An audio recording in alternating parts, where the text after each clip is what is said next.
Shalom jemaat yang terkasih di dalam Tuhan. Judul renungan kita hari ini adalah Pencobaan bagi orang yang dibenarkan dan diperkenankan oleh Tuhan. Bagian firman Tuhan yang akan melandasi renungan kita bersama terambil dari Ayub pasal 1 ayat 9-11 terjemahan baru yang berbunyi demikian. Lalu jawab iblis kepada Tuhan, apakah dengan tidak mendapat apa-apa, Ayub takut akan Allah?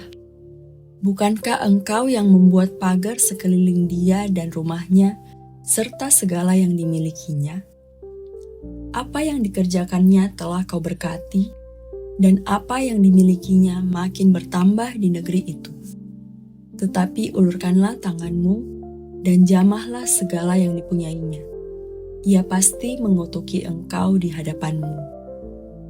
Dalam perenungan kita sebelumnya, kita mengetahui satu kebenaran bahwa anugerah Tuhan tidak memandang apapun di dalam diri kita, melainkan murni adalah pemberian Tuhan.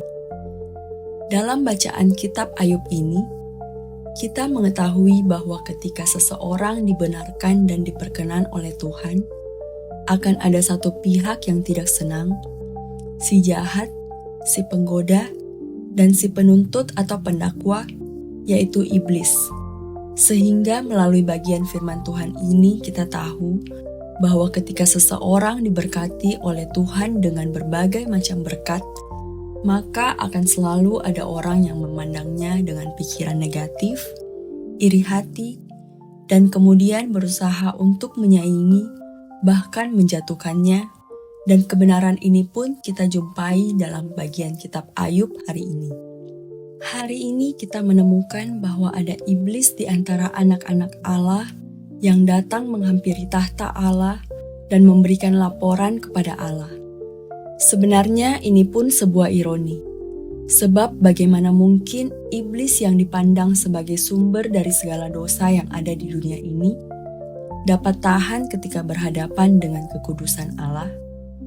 Bukankah Allah dan iblis itu dua natur yang bertentangan? Tetapi mengapa iblis dapat betah di hadapan Allah yang Maha Kudus? Sekali lagi, ini adalah misteri bagi kita. Namun satu kebenaran bagi kita adalah melalui bagian firman Tuhan ini. Kita melihat bahwa semua kuasa takluk di hadapan Allah tanpa izin atau perkenanan dari Tuhan. Tidak ada satu kuasa pun yang betah di hadapannya. Jadi, ketika iblis pun ada di hadapan Allah, itu karena Allah yang Maha Kudus dan Maha Kuasa tersebut mengizinkannya. Dan di hadapan Allah, iblis pun tetap memainkan perannya sebagai si pendakwa. Dia mendakwa Ayub dengan tuduhan-tuduhan negatif, dan Allah seolah-olah mendengarnya. Tetapi, apakah Tuhan mendengarkannya? Tentu tidak, sebab tidak ada satupun yang dapat menjadi penasehat Allah.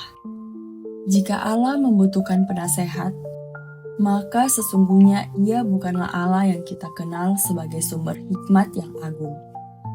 Jika Allah membutuhkan pertimbangan yang lain, maka sesungguhnya Ia bukanlah Allah yang kita kenal sebagai sumber kebijaksanaan tertinggi.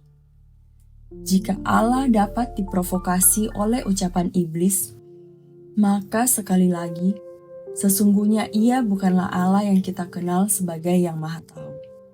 Tetapi, ketika Allah mengizinkan iblis untuk mencobai Ayub, Tuhan sedang menantang iblis yang tidak tahu apa-apa tentang Ayub untuk mengenal Ayub yang bahkan dalam keadaan yang sulit atau kekurangan pun, ia tidak akan melakukan apa yang didakwakan oleh iblis kepadanya. Kalaupun Ayub nantinya kedapatan sesuai dengan apa yang didakwakan iblis, itu bukanlah hal yang membuat iblis menjadi benar di hadapan Tuhan. Sebab satu kebenaran yang kita ketahui bersama, bahwa Ayub pun adalah manusia yang lahir dalam keadaan berdosa. Setaat dan sesaleh apapun Ayub di hadapan manusia, ia tetap bergumul dengan dosa yang diwarisinya dari Adam dan Hawa. Hal yang sama pun berlaku untuk kita. Sekuat apapun kita berjuang untuk hidup taat dan saleh di dalam dunia ini, kita tetap adalah orang-orang yang bergumul dengan dosa yang kita warisi dari kejatuhan manusia pertama. Kita baru akan bebas sungguh-sungguh dari perbudakan dosa ketika Tuhan Yesus datang yang kedua kalinya dan menyambut kita dalam kerajaannya. Inilah yang dalam teologi Paulus dikenal dengan already but not yet. Penembusan dosa tersebut sudah terjadi di dalam hidup kita, tetapi penggenapannya nanti di dalam kekekalan bersama dengan Tuhan. Pertanyaan untuk kita renungkan bersama. Dengan mengetahui kebenaran akan Allah dan iblis melalui kisah Ayub, apakah ada kebenaran tertentu yang mengubah cara pandang kita terhadap setiap hal yang kita alami di dunia ini? Demikianlah renungan kita bersama pada hari ini. Kiranya kita boleh terus bertumbuh setiap hari di dalam Tuhan.